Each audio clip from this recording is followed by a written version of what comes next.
Bonjour à tous et bienvenue dans votre journal de ce jeudi 23 octobre. Ce soir, les honneurs pour les fourneaux de Nicolas Coutan. Son restaurant de Brême-sur-Mer entre au Goemio 2015, rubrique Jeunes Talents.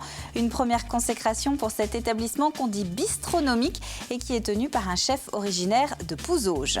136 sportifs pour aider les enfants atteints de maladies neurodégénératives. Une opération sur le green de Port-Bourgeonnais qui fait rimer golfeur avec cœur. Rencontre aussi ce soir avec les sinistrés et familles de victimes de Xynthia.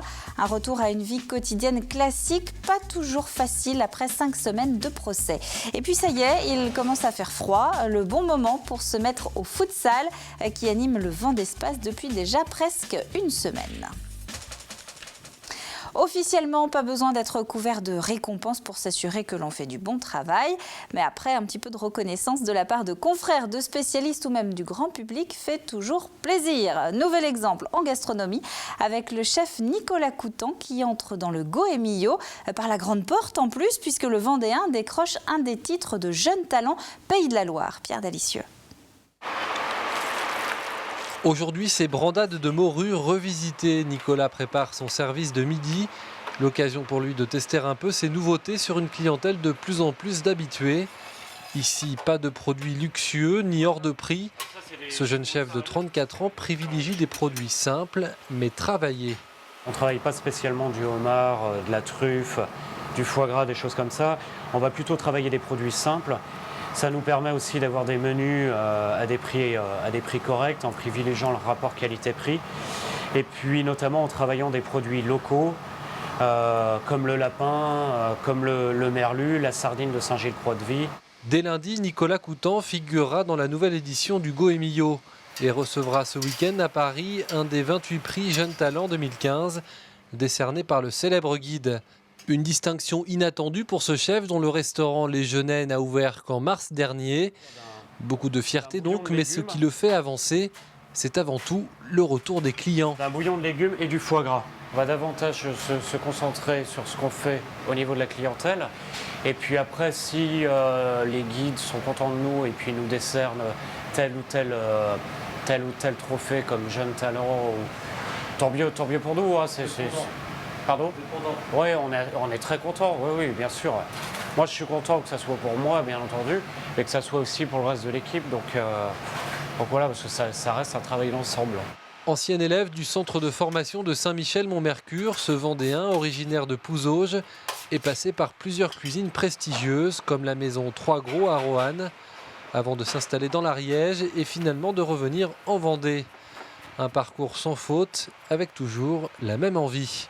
Quand on cuisine aussi. On cuisine pour nous, mais on cuisine bien entendu aussi pour les autres. Donc voilà, ça reste un métier assez passionnant. À l'étage, la clientèle commence à arriver. Avec 4 royales, 3 porcs, un cabillaud et 4 pommes. 26 couverts maximum par service, pas un de plus. Un conseil, si vous souhaitez venir déjeuner ou dîner, mieux vaut penser avant tout à réserver. Alors au total, 33 restaurants de Vendée sont dans le Goemio 2015, dont une partie qualifiée de bistronomique. On le disait tout à l'heure, ce sont des établissements à l'ambiance bistrot, mais dont le contenu des assiettes a toute la grande gastronomie. Vous venez d'en avoir un bel exemple. La version papier du Goemio devrait être disponible en fin de semaine. Sa version audio existe depuis 2005 partout en France. Sa version audio numérique, à télécharger gratuitement sur Internet, est une nouveauté de cette année. La Caisse des allocations familiales a travaillé de concert avec l'association Valentin AUI pour permettre aux 1700 déficients visuels et aveugles du département d'accéder au guide des prestations de la CAF. Le fait de mettre en ligne ces fichiers, ces guides des prestations sous format audio permettra donc à l'ensemble des internautes de consulter de l'information et savoir s'il peut, oui ou non, prétendre à telle ou telle prestation. Au départ, ça s'est créé localement en Vendée, entre l'association Valentin AUI de Vendée et la CAF de Vendée. Et puis, peu à peu, on est passé, il y a une mission de la CNAF, donc la Caisse nationale d'allocation familiale, qui a demandé à la CAF de Vendée de faire cet enregistrement pour toutes les CAF de France. Et cette année, on a souhaité avec M. Flamand que ce soit mis sur le site de l'association Valentin Huy, accessible pour toutes les personnes non et malvoyantes. Et vous pouvez donc accéder à cette version audio du guide des prestations via le site de la CAF de Vendée, rubrique offre de services.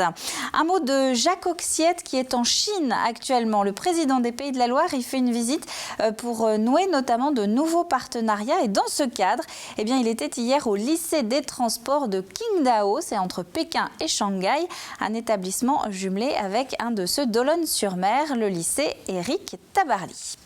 La grève à la poste de Pouzauges continue, elle pourrait même s'étendre au centre de tri voisin. Les grévistes ont en tout cas voté ce matin la poursuite du mouvement et annoncent avoir été à la rencontre de leurs collègues des herbiers. Un préavis de grève y a été déposé pour mercredi prochain, on sera le 29. Si celui-ci se confirme, les tournées concernant les Essarts, la Châtaigneraie, Mouilleron-en-Parais, Chantonnay, Mortagne-sur-Sèvre et donc les herbiers pourraient être perturbés. Et puis autre appel à la grève, celui des agriculteurs.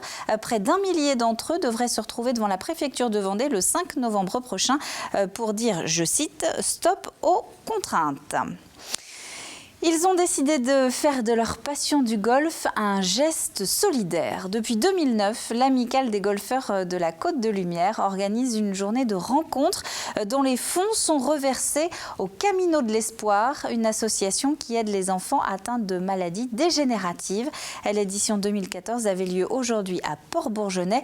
Plus d'une centaine d'amateurs y a participé.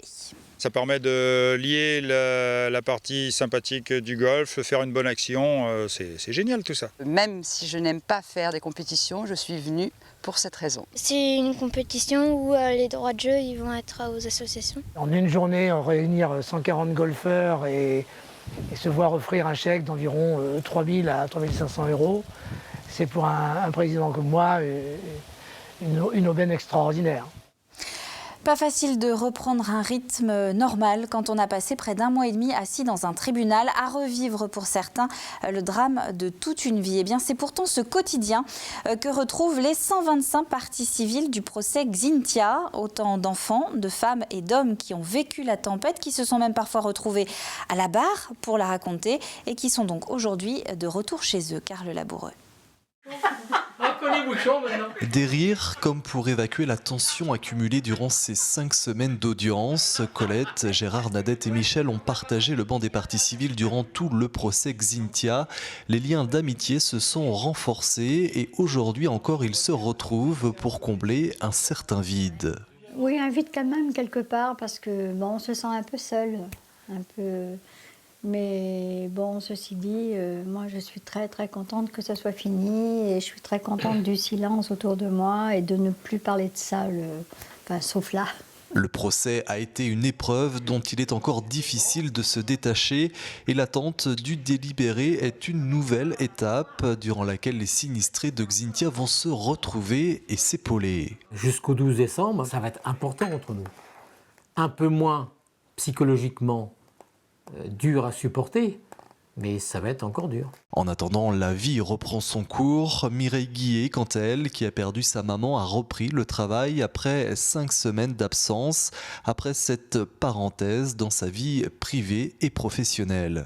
J'attendais de reprendre le travail parce que les 5 semaines de procès ont été très difficiles.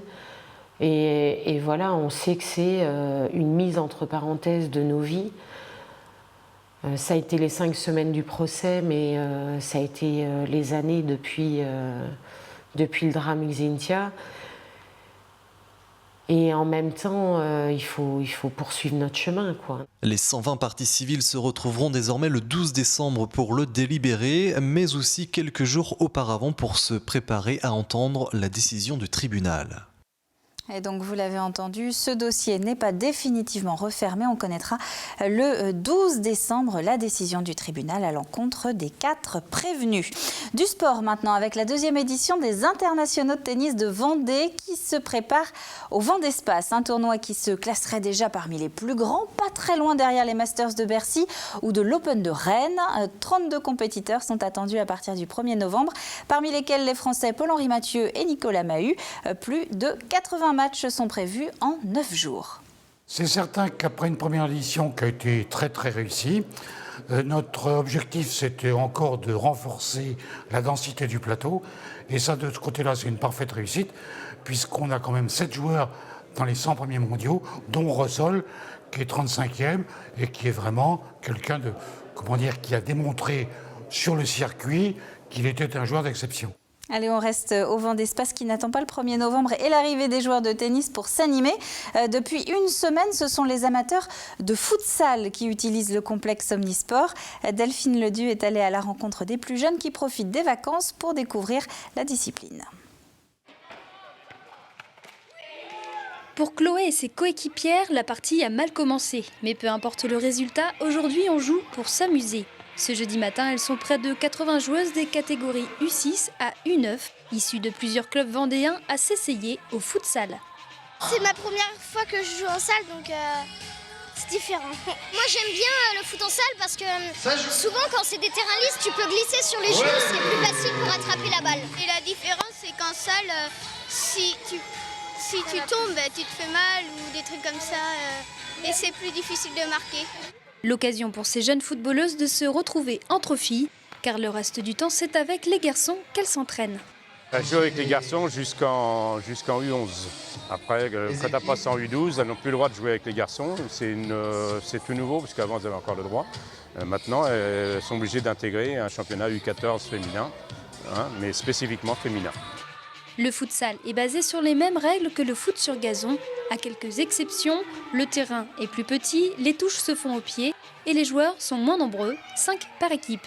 Une discipline qui se développe tout doucement. C'est une discipline nouvelle, alors elle n'est pas beaucoup pratiquée, mais elle est en plein développement. C'est une activité qui plaît énormément aux jeunes, aux scolaires en particulier, et puis en même temps qui a un caractère assez ludique, assez festif, parce qu'on touche beaucoup le ballon ne sort pas beaucoup du terrain, c'est du foot différent. Durant une semaine, plusieurs centaines de jeunes footballeurs et footballeuses ont pu découvrir ou redécouvrir le futsal avant l'arrivée des stars du ballon rond ce week-end au Vendée Space. Et puis si vos enfants préfèrent brûler les planches plutôt que d'user le parquet pendant ces vacances de la Toussaint, une partie des centres de loisirs propose plusieurs activités, notamment des ateliers théâtre. Exemple à la Chaume avec Grégoire de Châtillon. Pendant les vacances d'été, je suis allée en Espagne. Quand j'avais 4 ans, j'avais des béquilles. Je suis déjà allée au Puy du Fou. L'un de ses enfants vient de mentir, mais lequel ? Voilà le principal exercice de la matinée, savoir non seulement jouer la comédie, mais en s'exprimant aussi sur des tons différents. Si vous pensez qu'elle ment, vous levez la main. Je suis déjà allée en Corse sur un bateau. Cet atelier théâtre a commencé pour eux lundi. Aujourd'hui, c'est le dernier jour. Et c'est sûr, ces exercices ont aidé certains enfants à vaincre leur timidité. C'est pour permettre aux enfants de s'exprimer, qui se lâchent un peu devant les autres, de pouvoir se libérer et de pouvoir exprimer leurs émotions, tout ce qu'ils ressentent. Et voilà. Moi, j'ai appris à exprimer les émotions. Montre. Par exemple, heureux. Tu souris, tu peux sourire. Je vous montre ma colère.